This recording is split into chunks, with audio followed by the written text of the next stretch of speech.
Hello friends, आज इस video में हम आपको यूपी बोर्ड 2019 इंटर गणित के शेष प्रश्नों को हम बताएंगे। इसके पहले पिछले वीडियोज में हमने 3 प्रश्नों के हल बताए थे। उसके वीडियो का लिंक आपको डिस्क्रिप्शन बॉक्स में मिल जाएगा, तो आप जो है उसको पढ़ सकते हैं। तो इसका अगला क्वेश्चन देखें। ये चौथा क्वेश्चन दिया है, देखें। इसमें कह रहा है निम्नलिखित के सभी खंड हल कीजिए। इसमें जितने भी खंड होंगे सबको हल करना होगा। तो इसका खंड पहला दिया है क, यदि वेक्टर ए बराबर 2i plus 2j plus 3k और वेक्टर बी बराबर -i प्लस 2j और प्लस k और वेक्टर सी बराबर 3i प्लस j इस प्रकार है कि vector A plus lambda vector B, ठीक है, वेक्टर सी पर लंब है, तो लेमडा का मान ज्ञात कीजिए। तो हम क्या करेंगे, पहले इसको हम ज्ञात करेंगे, ठीक है। तो यहाँ लिखें vector A plus lambda vector B. तो वेक्टर ए का मान यहाँ से हम रख लें, तो यह हो जाएगा 2i plus 2j plus 3k। यह ए वेक्टर ए की जगह हो गया। फिर यहाँ लिखें लेमडा और वेक्टर बी का मान यह लिख लें ब्रैकेट में -i और प्लस 2j और प्लस k, ठीक है। तो i और j k का गुणांक अलग अलग कर लें, तो यहाँ हो जाएगा 2 और माइनस लेमडा हो जाएगा और यह हो जाएगा i, ठीक है। फिर प्लस यहाँ j का गुणांक 2 है और यहाँ j का गुणांक 2 लेमडा हो जाएगा, तो 2 लेमडा हो गया और इंटू j। फिर k का गुणांक देखें, यहाँ 3 है तो 3 और यहाँ जो है k का गुणांक लेमडा होगा, लेमडा का अंदर गुणा करें तो प्लस लेमडा और इंटू k। तो यह हो गया आपका vector a plus lambda vector b का मान। अब कह रहा है कि यह वेक्टर a और प्लस लेमडा वेक्टर b जो है वेक्टर c पर लंब है। तो जब इस पर लंब होगा तो इसका अदिश गुणन जो है शून्य होगा। तो यहाँ लिखें, चूँकि vector a plus lambda vector b vector c पर लंब है, ठीक है, इसलिए vector a plus lambda vector b और डॉट वेक्टर c बराबर 0 होगा, ठीक है। तो अब यहाँ हम मान रखें, तो इसका मान जो है यह है, ठीक है। इसको रख लें 2 माइनस लेमडा इंटू आई प्लस 2 लेमडा इंटू जे और प्लस 3 प्लस लेमडा इंटू के, ठीक है।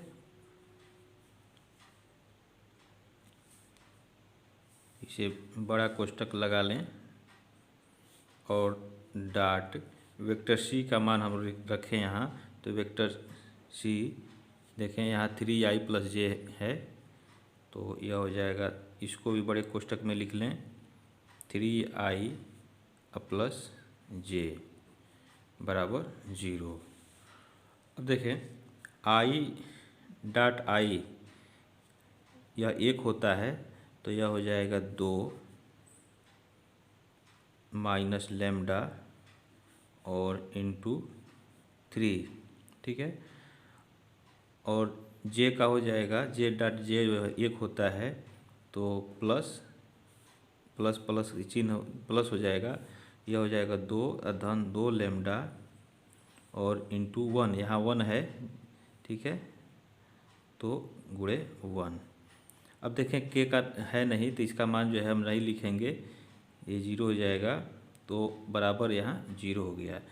यहाँ लिख सकते हैं आप, चूँकि आई डॉट आई, ठीक है, बराबर जे डॉट जे और बराबर के डॉट के बराबर 1,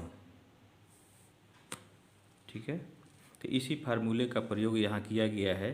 तो अब देखें, इस 3 का अंदर गुणा कर दें, तो यह हो जाएगा 3 दूना 6 माइनस 3 लेमडा यहाँ प्लस 2 और प्लस 2 लेमडा बराबर 0।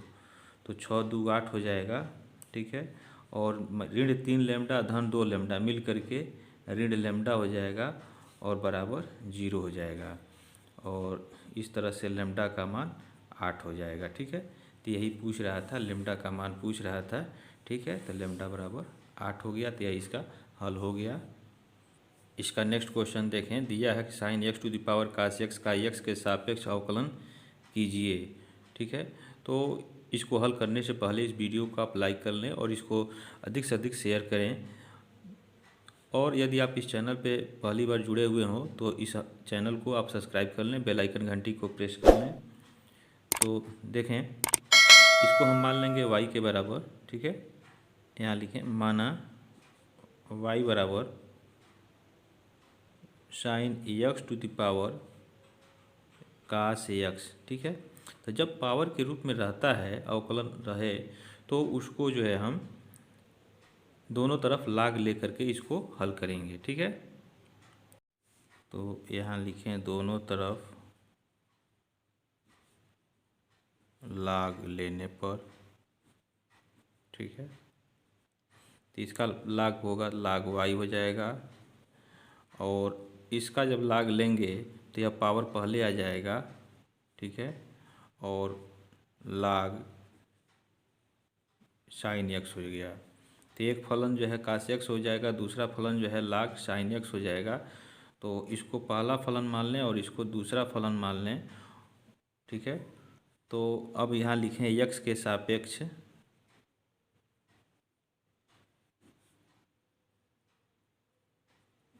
अवकलन करने पर।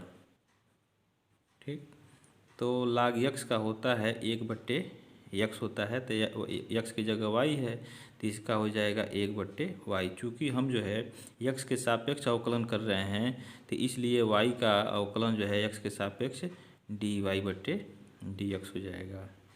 ठीक, अब यहाँ लिखेंगे पहला फलन, तो पहला फलन जो है कास यक्स है और गुणे दूसरे फलन का अवकलन, तो दूसरा फलन जो है यहाँ आपका लाग साइन एक्स है, और प्लस दूसरा फलन लाग साइन एक्स और पहले का अवकलन, तो पहला फलन जो है आपका यह कास एक्स है। ठीक है, तो अब इसको देखें, 1/y dy/dx और बराबर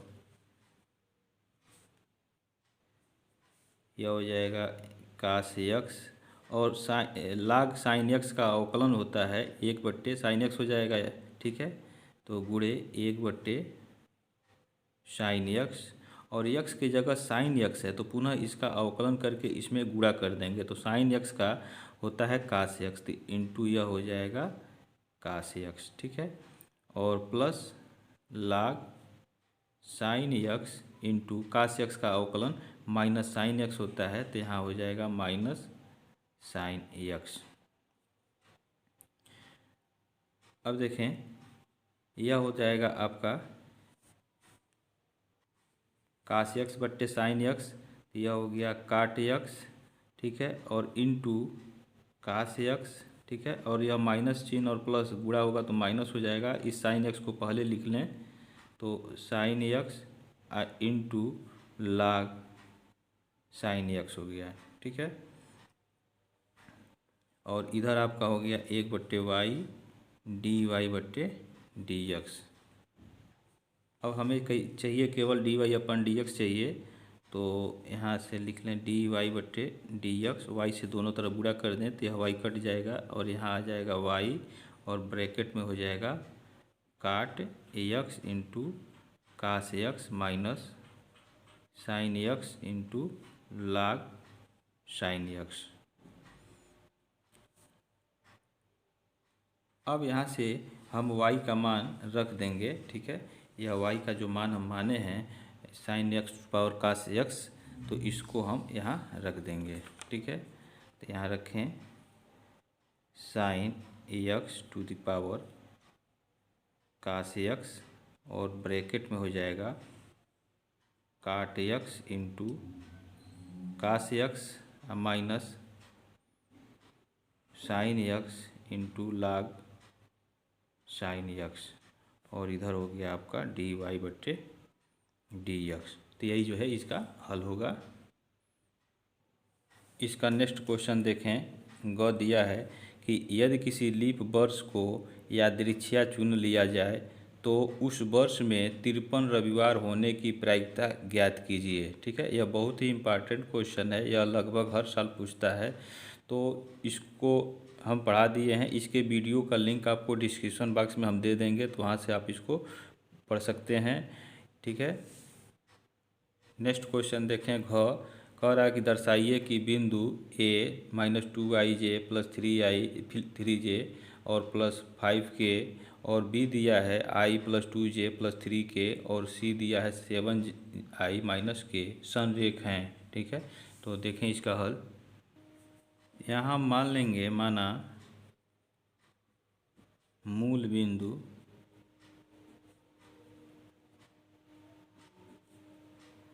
ओ है। ठीक है, इसलिए वेक्टर ओ ए यानी ए का स्थिर सदिश हो जाएगा, उसको लिखेंगे ओ ए से, और यह हो जाएगा -2i + 3j और +5k। ठीक है, बी का स्थिर सदिश को हम लिखेंगे वेक्टर ओ बी, तो यह हो जाएगा i + 2j और +3k।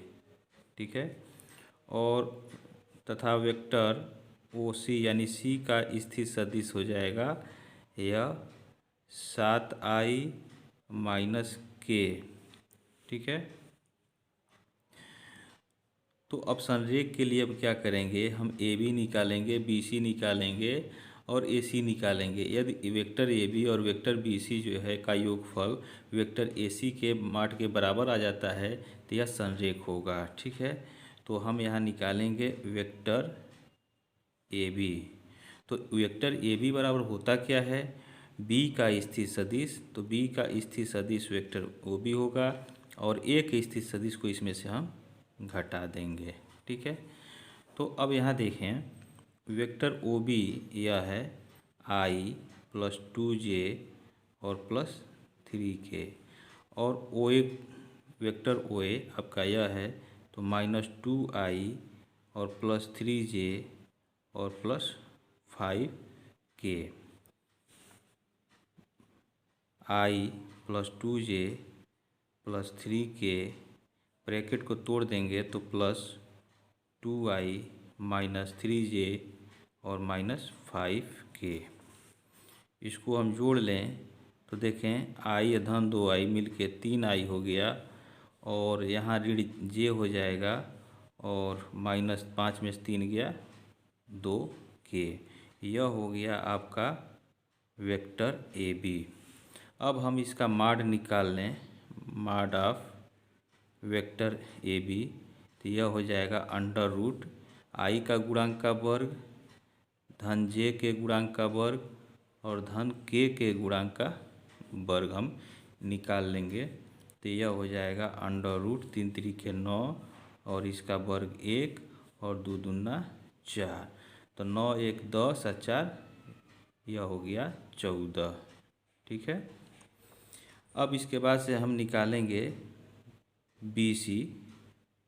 ठीक है, वेक्टर बी सी, तो वेक्टर बी सी का मान होगा सी का स्थिर सदिश वेक्टर ओ सी माइनस बी का स्थिर सदिश वेक्टर ओ बी।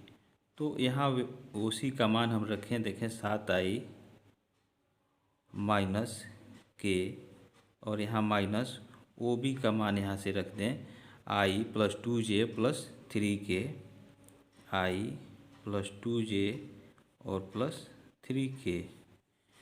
कोष्टक को तोड़ दें हम तो 7i - k -i - 2j और -3k।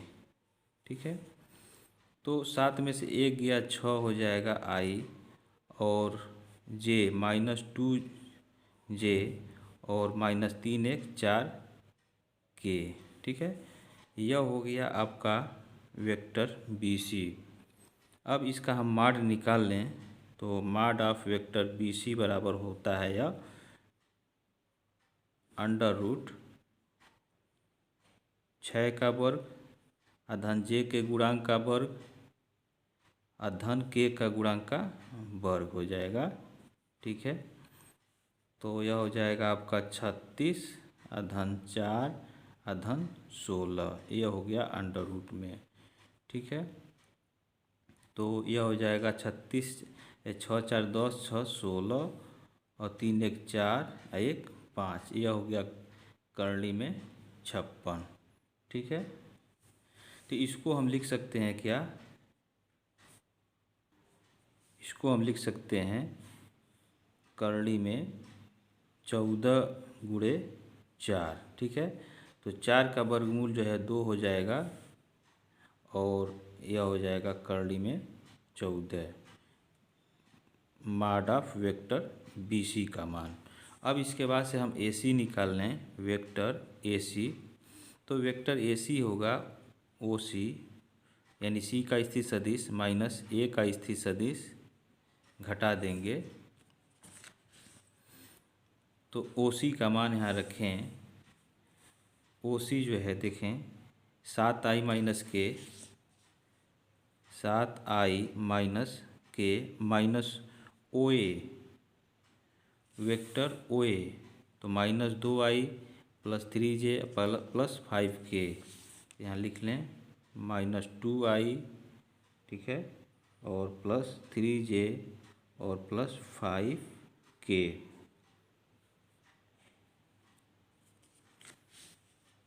कोष्टक को तोड़ दें तो यह प्लस हो जाएगा 2i और सॉरी यह माइनस हो जाएगा 3j और फिर यह माइनस हो जाएगा 5k। तो देखें 7 2 9i और j कितना हो गया 3j माइनस 3j और 5 1 6 ऋण 6k हो गया। यह हो गया आपका वेक्टर AC। अब इसका हम माड निकाल लें, तो माड ऑफ वेक्टर AC बराबर अंडर रूट 9 का वर्ग अधन j का गुणांक जो है ऋण 3 है इसका वर्ग अधन k का गुणांक का वर्ग। ठीक है, तो यह हो जाएगा अंडर रूट 81 अधन 9 अधन 36। ठीक है, तो यह हो जाएगा 9 1 10 6 16 8 1 9 9 3 12 करणी में 126। अब इसको हम लिख सकते हैं 126 को करणी में 9 गुणे 14। ठीक है, 9 चौका 36, 9 9 3 12 और 9 का वर्गमूल हो जाएगा 3 और यह हो जाएगा करणी में 14 और यह जो है मॉड ऑफ वेक्टर AC का यह मान है। ठीक है, अब देखें AB, अब हम निकाल लें mod of vector AB plus mod of vector BC। ठीक है, तो इन दोनों को हम निकालें तो मॉड ऑफ वेक्टर AB कितना है, इसका करणी में 14 है, तो यहाँ हम लिख लें करणी में 14। ठीक है, और मॉड ऑफ वेक्टर BC देखें 2 करणी में 14 आया है, तो यहाँ हम लिखें 2 करणी में 14। तो करणी में 14 एक यहाँ है और 2 करणी में 14 यहाँ है, तो मिल करके 3 करणी में 14 हो गया।